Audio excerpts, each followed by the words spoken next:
কয়েকদিন ধরে mobile scroll করতে করতে হান্ড্রি বিপের এত ভিডিও আসছিল যা আমি আর থাকতে পারলাম না, ভাবলাম রান্না করে ফেলি।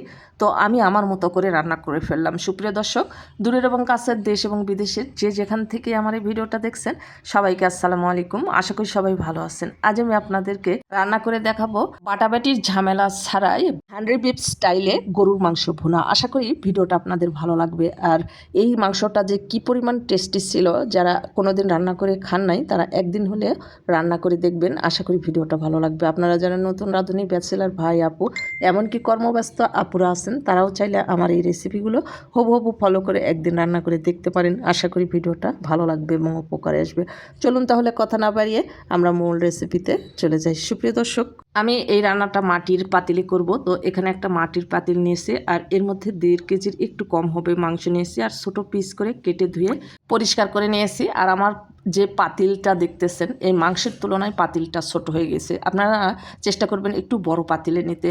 পরবর্তীতে যে সমস্যাগুলো হয়েছে সেটা আমি আপনাদেরকে পরে বলছি। তো এর মধ্যে দিয়ে দিয়েছি 1 কাপ পরিমাণ পেঁয়াজ কুচি, 2টা রসুন কোয়া করে বেছে দিয়েছি, 1.5 ইঞ্চি পরিমাণ দিয়েছি আদা, আর দিয়েছি 4টা বোম্বাই মরিচ, স্বাদ মতো লবণ, হলুদের গুঁড়া, এখানে দিয়েছি গরম মশলা, তেজপাতা, দারচিনি, ছোট এলাচ, বড় এলাচ, আর আমি এখানে আস্ত জিরা অ্যাড করেছিলাম, আর অন্য কোনো মশলা আমি অ্যাড করিনি।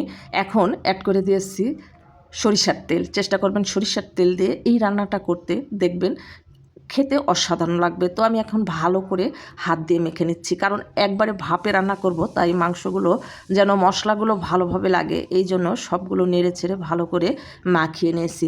এখন আমি ভাবতেছি যে কিছুটা আলু দিয়ে দিই, যেহেতু আলু খেতে ভালো লাগে গরুর মাংসে, এই জন্য 3টা আলু আমি 2 পিস করে কেটে নিয়েছি, মানে টোটাল 6 পিস অ্যাড করেছি। আর দিয়ে দিচ্ছি 6 পিস আস্ত রসুন। তো আপনারা যদি আলু রসুন খেতে পছন্দ না করেন তাহলে স্কিপ করবেন। আর আমার এই ছোট পাতিলের কারণে পরবর্তীতে আমার অনেক বেশি সমস্যা হয়ে গেছে, পানিটা একেবারে টেনে গিয়েছিল।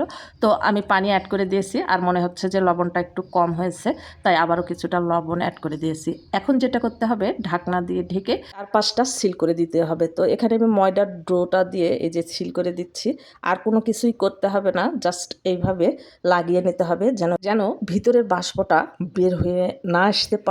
আর ভিতরে বাষ্পটা বের হয়ে গেলে মাংসটা ভালোভাবে কুক হবে না।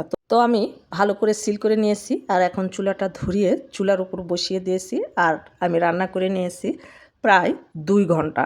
একেবারে মিডিয়াম টু লো এর মাঝামাঝি রেখে আমি রান্না করে নিয়েছি। আর এখন আপনাদেরকে আমি খুলে দেখাচ্ছি। আমি অনেক এক্সাইটেড ছিলাম, আর ভয়ে ভয়ে ছিলাম, যে মনে করেছিলাম যে হয়তো ভিতরটা পুড়ে যাবে। তো খুলেই দেখলাম যে মাশাআল্লাহ অনেক বেশি সুন্দর হয়েছে, আর কালারটা দেখেন কতটা সুন্দর হয়ে এসছে, আর নিচে একদমই পুড়ে নাই, এই যে তেল বের হয়ে গেছে। ওই দিন আমার বাসায় মেহমান আসছিল, আর খেয়ে ওরা অনেক বেশি প্রশংসা করেছিল।